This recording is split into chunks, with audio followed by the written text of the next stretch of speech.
الحمد للہ وحدہ والصلاة والسلام علی من لا نبی بعدہ اعوذ باللہ من الشیطان الرجیم ان اللہ يدخل الذین آمنوا وعملوا الصالحات، بے شک اللہ تعالی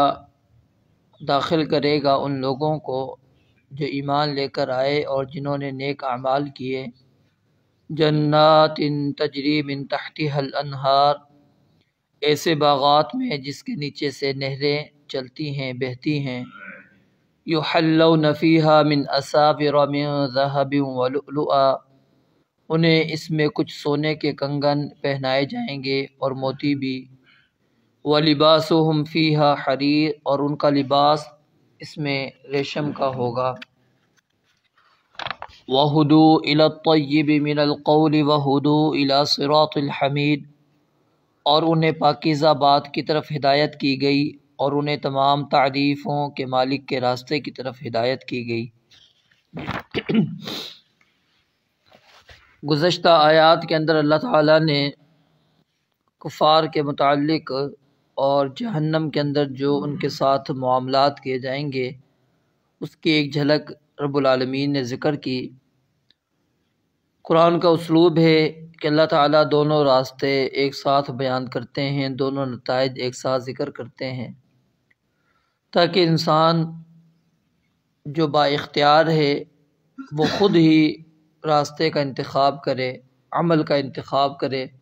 کہ کس کے بعد مجھے کیا حاصل ہونے والا ہے۔ تو رب العالمین نے فرمایا کہ جو لوگ ایمان لے کر آئے اور جنہوں نے نیک اعمال کیے، ایمان کے ساتھ عمل صالح یہ لازمی شرط ہے۔ ایمان کی تعریف کے اندر تین چیزیں شامل کی جاتی ہیں: زبان سے اقرار، دل سے تصدیق اور اعضاء کے ذریعے سے عمل کرنا۔ یہ تینوں مل کر ایمان بنتا ہے۔ صرف زبان سے اقرار کر لے انسان، ایمان نہیں ہے۔ دل سے تصدیق کر لے صرف، یہ بھی ایمان نہیں ہے۔ یا صرف عمل کرتا چلا جائے، یہ بھی ایمان نہیں ہے۔ تینوں چیزیں ساتھ ملیں گی پھر ہی ایمان ہوگا۔ زبان سے اقرار منافقین کا بھی موجود تھا،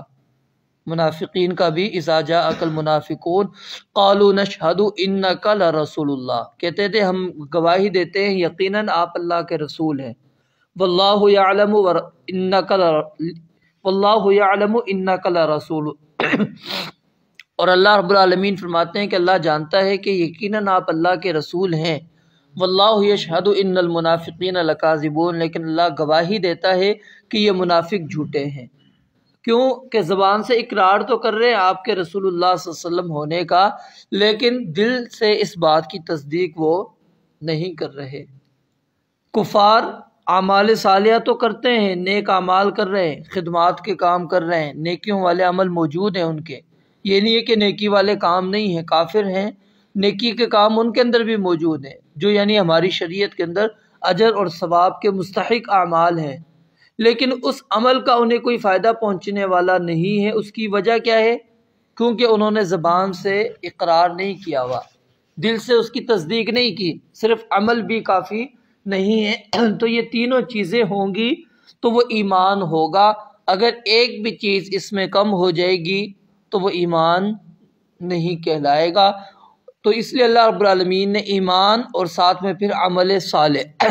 یہ بھی ساتھ میں الگ ذکر کر دیا، کیونکہ یہ اس کی شرط کے اندر موجود ہے کہ ایمان جب آپ قبول کر لیں گے، اس کے بعد یہ نہیں ہے کہ آپ نے کلمہ پڑھ لیا، آپ کہیں میں دل سے بھی مانتا ہوں، چلے میں عمل بھی کروں گا، عمل آپ نہ کریں، نہیں، اس کے بعد عامل الصالحات، یہ موقع جب اللہ دے تو اس کے بعد اس کو نیک اعمال بھی کرنے ہوں گے۔ تو جو لوگ نیک اعمال کریں گے فَلَنُحْيِيَنَّهُ حَيَاةً طَيِّبَةً، اللہ کہتے ہیں ہم ان کی دنیاوی زندگی کو بھی بڑی خوبصورت بنا دیتے ہیں اور قیامت کے دن بھی ہم ان کو بڑا اچھا اجر دینے والے ہیں۔ یعنی مومن کی زندگی جو ایمان اور عمل صالح سے بھرپور ہوتی ہے، وہ اللہ دنیا کی زندگی بھی اس کے لیے بہترین زندگی بنا دیتے ہیں اور اخروی زندگی بھی اس کے لیے بہترین زندگی، کامیاب زندگی ہوتی ہے۔ فرمایا کہ ایسے باغات میں، اب یہ اس کے مقابل کے اندر ہے، اگر آپ پچھلی آیات کو ملائیں گے تو بات آپ کو سمجھ آ جائے گی پیچھے تھا کہ جب بھی وہ نکلنے کا ارادہ کریں گے، یہاں پر کیا ہے کہ اہل ایمان کو اللہ داخل کرے گا، وہ نکلنا چاہیں گے، یہاں پر اللہ کیا ہے ان کو داخل کر رہا ہے، ٹھیک ہے۔ پھر تجری من تحتها الانہار، اس کے نیچے سے نہریں چل رہی ہیں، اس کے مقابل اللہ رب العالمین نے کیا فرمایا تھا، ان کے سروں کے اوپر سے پانی ڈالا جائے گا، کھولتا ہوا گرم پانی۔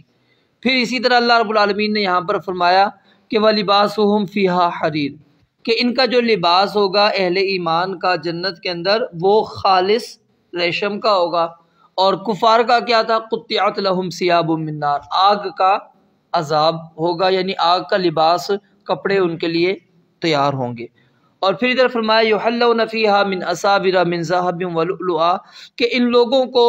جو ہے اللہ رب العالمین زیورات دیں گے، کنگن دیں گے، ٹھیک ہے۔ اور وہاں پر کیا ہے، اللہ رب العالمین جو ان کو دیں گے وہ لوہے کی چیز کیا ہوگی، وَلَهُمْ مَقَامِعُ مِنْ حَدِيدٍ، وہ لوہے کے ہتھوڑے ہوں گے ان کے لیے۔ اور اسی طرح وَهُدُوا إِلَى الطَّيِّبِ مِنَ الْقَوْلِ، یہ جنت میں جائیں گے اہل ایمان تو اللہ رب العالمین فرشتوں کے ذریعے سے ان کو کیا ہوگا، قالوا سلاما سلاما سلام علیکم، جب داخل ہوں گے فرشتے کہیں گے تم پر سلامتی ہو۔ جنت میں لا يسمعون فیہا لغوا ولا تأثیما الا قیلا سلاما سلاما، اللہ کہتے ہیں کوئی شور نہیں، کوئی گناہ کی بات نہیں ہوگی، صرف سلام سلام کی آواز ہی ان کو آئے گی جنت کے اندر، اور باقی کوئی آواز نہیں۔ لیکن کفار کیا ہے، ان کے لیے اللہ رب العالمین نے کیا رکھا، وذوقوا عذاب الحریق، ان کو آواز یہ آئیں گی کہ عذاب چکھو، یہ جلنے والا عذاب چکھو، یعنی ان کو سزا کی بار بار دھمکیاں دی جائے گی، ان کو کہا جائے گا، حکم دیا جائے گا یہ کرو یہ کرو، لیکن اہل ایمان کے لیے اللہ رب العالمین نے سلامتی رکھی۔ تو رب العالمین نے یہ ہمارے سامنے توازن، یہ مقابلہ رب العالمین نے بیان کیا ہے تاکہ انسان وہ غور کرے، تدبر کرے، سوچے کہ میں کیا عمل کر رہا ہوں، کس جانب جاؤں، کون سا عمل کروں گا تو میرا نتیجہ کیا ہے، اور کون سا عمل میں کروں گا اس کے بعد میرا نتیجہ کیا ہے۔ پھر آگے فرمایا وَهُدُوا إِلَى الطَّيِّبِ مِنَ الْقَوْلِ، کہ اللہ رب العالمین نے ان کو پاکیزہ بات، پاکیزہ کلمات، یعنی لا الہ الا اللہ، اس کے اللہ رب العالمین نے ان کو ہدایت دی، یعنی یہ انسان کا